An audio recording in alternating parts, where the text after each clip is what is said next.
మండపల్లి గ్రామ ప్రజలకు తెలియజేయడం ఏమనగా ఈ రోజు మధ్యాహ్నం 3 గంటలకు మండపల్లి ఎల్లమ్మ కమాన్ కసిరిగడ్డ వద్ద కూరగాయల మార్కెట్ సంత ప్రారంభించబడుచున్నది. ఈ సంతలో రకరకాల కూరగాయలు, నిత్యావసర వస్తువులు తక్కువ ధరలలో లభించును. కావున గ్రామ ప్రజలందరూ పాల్గొని విజయవంతం చేయగలరని మనవి. ఈ సంత ప్రతి మంగళవారం నిర్వహించబడును.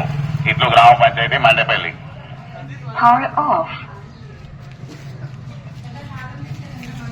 రాజన్న సిరిసిల్ల జిల్లా తంగలపల్లి మండలం మండేపల్లి గ్రామం నుండి గ్రామ పంచాయతీ ఆధ్వర్యంలో వారాంతపు సంత అనగా కూరగాయల మార్కెట్ ప్రజలకు అందుబాటులో ఉన్నటువంటి నిత్యావసర సరుకులు ప్రజలకు పెనుభారం అవుతుంది. పట్టణ ప్రాంతానికి వెళ్లి తీసుకురావడానికి చాలా ఇబ్బందికరమైన వాతావరణము మా మండపల్లి గ్రామంలో ప్రజలకు ఉన్నది. కావున గ్రామంలో ప్రతి ఒక్కరికి నిత్యావసర వస్తువులు అందుబాటులో ఉండే విధంగా వారాంతపు సంత అనగా ప్రతి మంగళవారం రోజున సాయంత్రం ఏర్పాటు చేయడం జరిగినది. అదేవిధంగా నెక్స్ట్ పశువుల అంగడి కూడా మేము ఏర్పాటు చేయబోతున్నాం.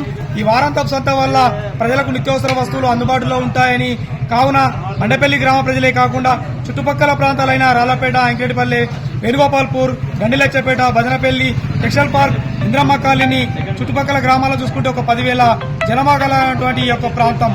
ఈ యొక్క ప్రాంతాల్లో ఉన్నటువంటి చేనేత కార్మికులు, డబుల్ బెడ్రూమ్ కార్మికులకు నిత్యావసర వస్తువులకు వెళ్లాలంటే పెనుభారంగా మారుతుంది. సిరిసిల్ల వెళ్లాలంటే 10 కిలోమీటర్ల దూరం వెళ్లి ప్రజలు కూరగాయలు తీసుకురావడానికి వెళ్తున్నారు.